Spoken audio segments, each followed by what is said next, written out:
Yuki, the start of your training has been approved by Master Ubiyashiki. We just have to follow certain guidelines. Those few words were all Yuki needed, quickly going out to start her training with Giyu and Shinobu. She was only allowed to train while the both of them were watching. Shinobu there in case she lost control of her powers, and Giyu there to teach her how to use water breathing. Yuki knew she wanted to learn ice breathing like the rest of her family, but needed to learn water breathing beforehand, since ice derived from water.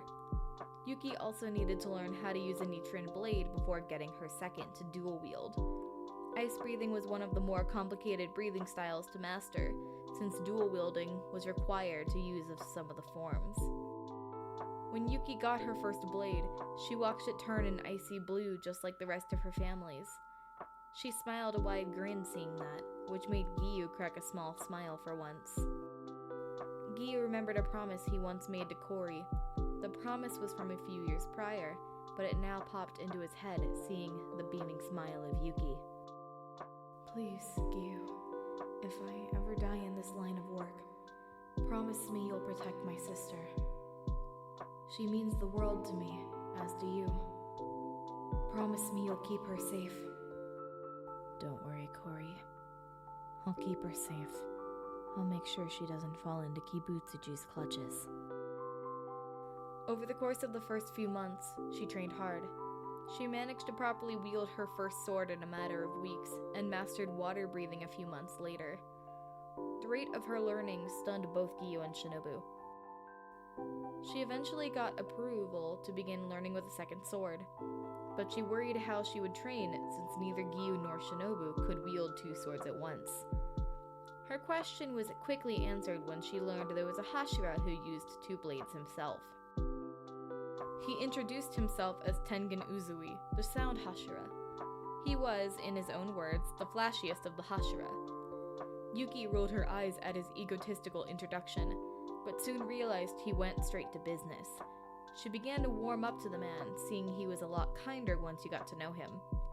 She enjoyed learning under Tengen, even though he would always ask why Giyu and Shinobu had to be there as well. Giyu continued to explain that there were special circumstances about her, and she needed supervision from the both of them the entire time she was training. Tengen brushed it off and quickly got Yuki to work, teaching her the ways of wielding two swords at once. Yuki trained even harder under Tengen since he had high expectations. She quickly exceeded them in a matter of weeks, impressing Tengen massively. Yuki thanked him for all of the help, and to her surprise, he complimented her. I can see your sister in you. You'll be an excellent demon slayer someday, and who knows, maybe you'll become a Hashira like the rest of us one day. Those words of encouragement gave Yuki incredible hope that she would live up to her family name. Giyu decided that Yuki was ready to go on her first actual mission. Both himself and Shinobu would join her in case things got out of hand. They arrive at a home where a demon had been lurking around recently. The home was abandoned, but this demon used it to hide out during the day. Yuki began to feel nervous, knowing there was an actual demon inside. She felt a hand get rested on her shoulder, looking over it to see Shinobu standing there with a soft smile. Don't worry, Yuki. If things start to go wrong, both of us are out here as backup. Right, Yuki spoke quietly before turning back to the house. Don't forget, use water breathing for now, since you still haven't mastered ice breathing. She nodded, walking up to the house and peering into the window, trying to find this demon. She spotted it inside one of the back bedrooms. She made her way inside the home, making sure not to draw any attention towards herself to alert the demon of her presence. She makes her way to the back of the house, seeing the door to the demon's room closed. She observed the door, seeing she could hide it behind it when it was opened. She used this to her advantage by picking up a loose plate and throwing it towards the front door. A few seconds later, the demon emerged from the room. The demon was nothing impressive, but Yuki felt her demon powers activate. She watched as a glow came from the demon, it now emitting a purple aura. She knew that this demon was as weak as they come. Without hesitation, she drew one of her blades and quickly took the demon out with ease. She did it in a single strike before muttering, "This is child's play," under her breath. She watched as its body quickly burned to ash, but waited for it to be completely gone before exiting the house. Giyu and Shinobu were surprised to see how quick she took the demon out, and congratulated her on getting her first kill. She thanked them, and they all returned to the Butterfly Mansion. Yuki continued going on missions with Giyu, quickly learning the spectrum of her demon powers. Purple was the weakest, while red was the strongest. After a few final months of training, Yuki finally managed to master the ice-breathing techniques. She quickly climbed up the rankings in the Demon Slayer Corps, making her way to the third highest rank without any extra help from Giyu, Shinobu, or Tengen. One day while she was looking at books in the library, she began to read before snapping back to a vision from her past. She watched from an outside perspective, watching as her aunt placed the spider lily pendant around her neck. She could hear her aunt's voice echoing all around her head. "With you now in possession of the 8th spider lily pendant, you will no longer be eligible to become a demon slayer, and forever be the sacred guardian of the blue spider lily." Yuki. Huh? Yuki jumped, looking up to see Giyu. Giyu, sorry. What do you need? No need to apologize, but it's time for training. I want you to sword fight against Tengen, so Shinobu and I can judge your skills. Oh, right. Sorry, I must have lost track of time in my book. I'll be out in a few minutes. Be out in 5 minutes. He spoke before walking away. Yuki put the book back onto the shelf, making her way out to the training grounds. Giyu, Shinobu, and Tengen were all waiting for her outside. Yuki stood at one end of the training grounds, while Tengen stood at the other. She drew both of her swords, preparing herself for a fight. Giyu told the both of them to begin, and Tengen quickly charged forward, aiming a strike at Yuki. She dodged the attack with ease, but she froze, her mind going back to her sister's words.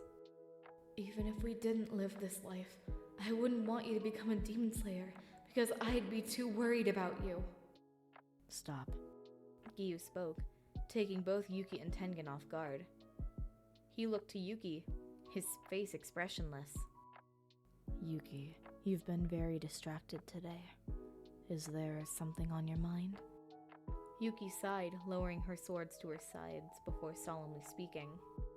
"I can't be a demon slayer." What do you mean? You are very close to reaching the highest level among our ranks before Hashira. You've been doing amazing with your training efforts. "That's not what I mean, Giyu!" Yuki snapped, catching all of them off guard. "I'm breaking the one sacred rule of my family I'm supposed to follow.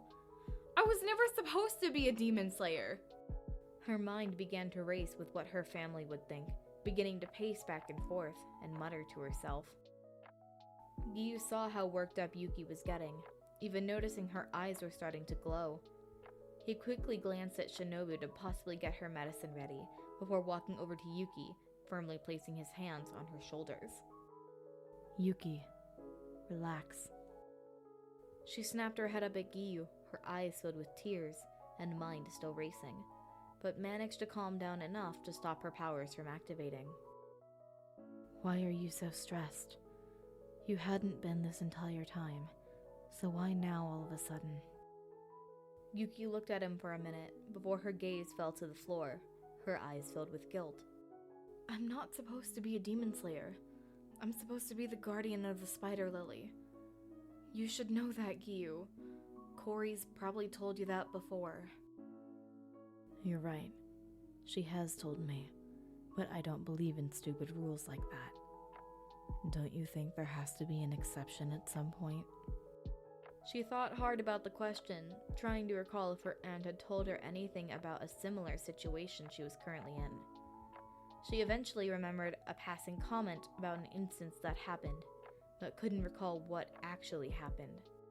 There was something, but I can't remember exactly what it was. Do you think there would be answers back at your old home? It's quite possible, but I don't expect to find anything that will allow me to pursue this dream. Don't you think it would at least help to go back and look? It might help ease your mind. Yuki thought long and hard before finally looking back up at Giyu. If I can find an answer to this question, maybe I should head back. Good. We leave at dawn then. Giyu spoke sternly, walking back into the butterfly mansion without another word.